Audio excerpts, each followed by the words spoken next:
The Atlanta Braves dominate the Toronto Blue Jays behind Grant Holmes and Austin Riley. Let's talk about it. This is the Braves Postcast, your instant game reaction for the Atlanta Braves. Part of the Locked On Podcast Network, your team every day. Yes, welcome on into the Braves Postcast, part of Locked On Sports Atlanta, where we cover your Atlanta sports teams each and every day. I'm your host, Lindsay Crosby. You can follow me on social media at Crosby Baseball. He's Jake Mastroianni, host of Locked On Braves. Follow him on social media at shorts.ball.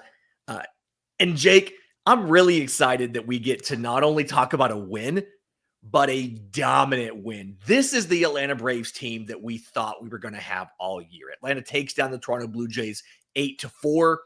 And honestly, in some respects, that score feels even closer than the game was for the majority of the contest. Yeah, unfortunately, Aaron Bummer, give him obviously a huge pass coming back from the bereavement list, but allowed things to get a little bit closer. You unfortunately had to get Iglesias up, but those are the only negatives on what was otherwise a fantastic night for the Atlanta Braves. Like you said, hitting a bunch of home runs, starters going deep in the games. It's really what you were hoping for this Braves team coming into the season. It's the first time we've seen it, and now, in midway through April. Yeah, and let's start with that offense because, it starts off in the very first inning. You see Sean Murphy hit his team-leading fourth home run in the first inning. I'm going to send everybody to get the rec specs. I just feel like I don't know if they all need a vision test or just the power of the glasses. You combine the glasses and the torpedo bats, this team may just go to another level. They would not, they would just win the division, be a shoe into the World Series. Dodgers, who you Braves have torpedo bats and rec specs.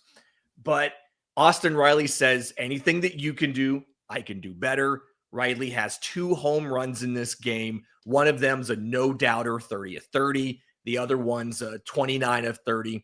Austin Riley has, I believe this is still true, had the 3 hardest hit balls in this game.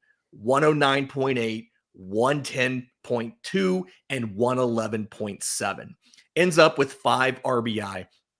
And I think a lot of people have kind of internalized this Braves offense has struggled to start the year. But if you look at the last week of Austin Riley, the last 7 games, he's batting .452.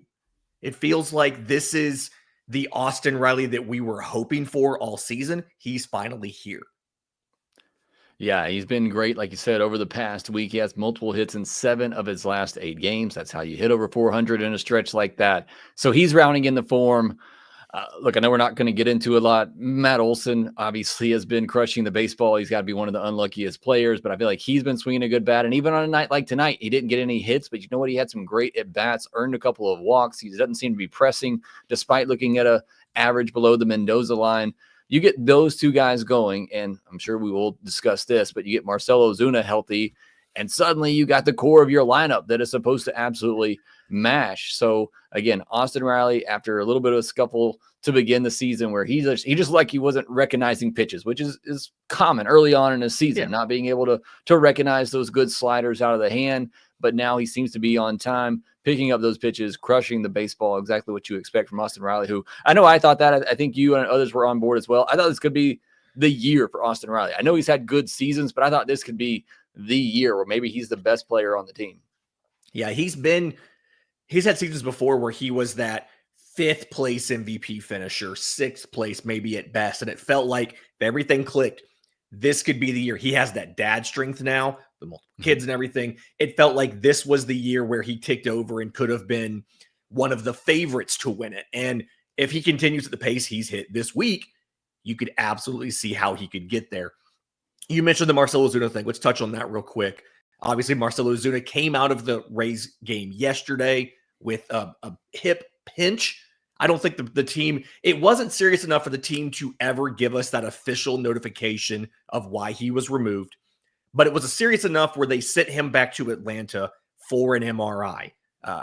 Per Justin Toscano of the AJC and everybody else who's there in Toronto, it just showed inflammation, no serious injury, but he's not coming back to Toronto. So he is out for the rest of this series. Brian De La Cruz started at DH today, went 0 for 4. With a righty on the mound tomorrow, do you think that we see Drake Baldwin make his debut at DH? Or is that something where the Braves are still going to be hesitant to use both their catchers in the same lineup like they did with William Contreras and Travis d'Arnaud in 2021? Here's my thing, and I highlighted this comment from Stephen P. that said we need Chadwick Trump's leadership, and I assume that's halfway joking. But if you're going to keep Drake Baldwin on this roster, I think you have to have a third catcher because you're wasting him on the bench. If you can't play him in situations like this, and like you said, lefty starting today, maybe they do start Drake Baldwin tomorrow, but you've yet to utilize him, and maybe it just hasn't been the right spot yet. Mm-hmm. But if you're not going to pinch hit for him in the game, if you're not going to give him, and you can't right now, Sean Murphy's out of his mind. You can't take him out of the lineup. But if Marcell Ozuna's hurt and he can't DH, I don't care if it's a righty or a lefty, Drake Baldwin's your best bat on the bench. So he needs to be in there. And if you're not doing it because you're worried about losing one of your catchers, I know the bench is a little tight right now, but you got to get a third catcher in there because you're wasting opportunities. A lot's going to depend on how long Marcell Ozuna's out. You're not just going to bring up a third catcher for a few days. But again, that does worry me because he hasn't utilized them yet. And I can only assume that's because he doesn't want to lose his catcher in the middle of a game. But again, if this is going to be the situation going forward, you kind of have to, because otherwise you're just wasting Drake Baldwin and allowing him to just sit on the bench. Yeah, I mean, I think if Ozuna goes on the IL and has to miss 2 weeks or so, that's where you probably see them finally break that seal and do Baldwin as a DH. It's something just to kind of make sure everybody's aware of how this works. You have a couple days where you can end up, if the treatment and everything that he's getting does not help his hip improve, he can absolutely be put on the IL retroactive to today. So he doesn't miss too much time. So we'll see what happens.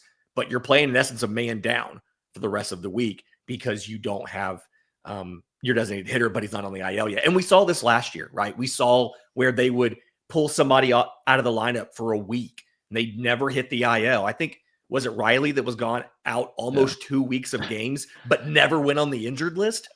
You kind of hope they've learned a lesson from that and they won't do it again. Yeah, because it's a wasted roster spot. I mean, and I know the Braves have had to use their bench a little bit more already this year, which I think is a good thing. But the situation they had with Riley last year, you can't do that for 2 weeks at a time, having a wasted roster spot on your bench.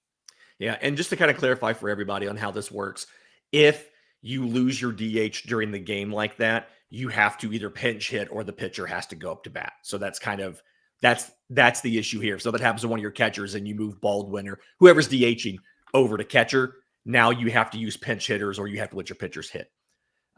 In just a second, let's get to the pitching because Grant Holmes pitched well. I don't know if we'd call it dominant. And we'll get to that next, right here on the Braves Postcast. But first, today's episode is brought to you by our friends at Monarch Money. If you ever check your bank account and wonder where did all my money go, between dining out, online shopping, entertainment, it's easy to lose track, and that's where Monarch Money comes in. They're your personal CFO, giving you full visibility and control over your finances. It's not just a budgeting app, it's a complete financial command center. You can track all your accounts, your investments, your spending in one place. So you stop just managing your money and instead start building wealth. So take control of your finances with Monarch Money. Use code LOCKEDONMLB at monarchmoney.com for 50% off your first year. That's monarchmoney.com, code LOCKEDONMLB for half off your first year. Okay, so we've covered Austin Riley, Sean Murphy, some of those hitters. Grant Holmes has officially the longest start of his career. 7 2/3 innings, 2 hits, tagged with 3 runs eventually, 2 walks, 4 strikeouts. He had a perfect game into, I believe it was into the 5th is when you finally saw runs scored. Or I'm sorry, the 6th. He had a perfect game and going until a walk in the 5th. No hitter going until the 6th. Ends up giving you 7 2/3 innings. But it felt like the whiffs weren't really there and the strikeouts weren't really there like you would expect when you see that a guy carried a no-hitter into the 6th inning. Yeah, and again, you asked me before we came on who I thought the player of the game was, and certainly Austin Riley. We talked about him and how big he was. And I know this wasn't a dominant start from Grant Holmes when you look at the numbers, but for where the Braves are, I pick Grant Holmes as the player of the game because the Braves just haven't had starters go deep. That bullpen has been absolutely taxed. This was the perfect game for the Braves, just for where they were coming off a bad loss on Sunday to the Rays. Didn't get things done there with Chris Sale on the mound. Didn't go deep in the game again, so you're having to use a lot of your bullpen. And you come out, and part of it's the offense. You certainly got to give them credit, and Riley's a big part of that for getting the big lead. But I think it allowed Grant Holmes to settle down a little bit and just throw strikes. You look at the first 2 games for him, and look, again, he's facing the Dodgers and the Phillies, 2 of the best lineups in baseball, maybe the 2 best teams in baseball right now. And those are just some tough matchups, but they made him throw a lot of pitches. He walked 4 batters in each of those, but you get the big lead, and it allows him to just be more aggressive. Like you said, this wasn't a dominant start. There weren't a lot of swing and misses in this one, but I think he did a good job of throwing strikes and avoiding the barrel. Yes, he gave up 7 hard hits, but not a lot of great contact. Yes, he did get a little bit, he was a little bit fortunate. Big hit by Vladimir Guerrero Jr., great catch by Michael Harris. Vlad also lined out later in the game. But I thought he did a good job of avoiding the barrel in this one and getting some weak contact. So a great start from Grant Holmes. And again, just for where the Braves were, it's huge because we'll get into it. But now you got the 2 Spencers coming up. And I know Strider's coming back off the IL. I don't know how long they'll let him go, but you feel pretty confident that those guys might be able to give you some links. So maybe you get on a run here where your pitchers are consistently going deep in the game. And that's going to make a lot of things better for this Braves team. Yeah.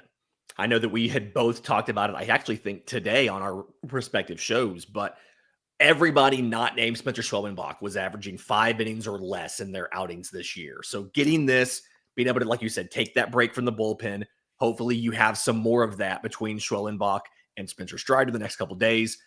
It gives you the ability to, one, let that pin kind of reset, let guys get back in. The one downside, you touched on it in the first segment, but Aaron Bummer having a little bit of struggles out there. I mean, he's a ground ball guy. I was questioning the decision to go to a lefty Bummer in that situation. And I guess the thought process there was, one, he's fresh. He hasn't pitched in a couple of days because he was on bereavement. But then 2, he's a ground ball guy, and a ground ball with this defense behind him, the Austin Riley looking amazing at third, Nick Allen at short over Orlando Arcia, even Ozzy's defensive metrics, it's early, small sample, but they're up. Having this, Matt Olson's been amazing at first base. Having this infield defense behind you, a ground ball probably gets scooped up by one of these guys and we're out of the inning. It just didn't work out in this case, past Riley into the left field corner. But the only downside here is Bummer's struggles there meant that Iglesias had to start throwing. I don't know if he fully got hot, but he at least had to start throwing, so it wasn't really an off day for him today. Yeah, like I said, that's the only real downside in this one. And I understand the reasoning for putting Bummer out there. He hasn't pitched in a while. It's a blowout game, so it seems like a great situation to just kind of give him an opportunity in a low leverage spot to shake the rust off. But unfortunately, was a little bit rusty, as you mentioned, wasn't able to get the ball down to get those ground balls that he usually does. But I think he'll be fine going forward. Yeah, I mean, it's perfectly defensible, and it happens, especially in one of these blowout games. A lot of relievers when these games aren't not a situation that really matters. They're not close anymore. We see this a lot where these guys have trouble. The next 2 days, Spencer Schwellenbach versus old friend Kevin Gausman. We'll see that tomorrow night at 7:07.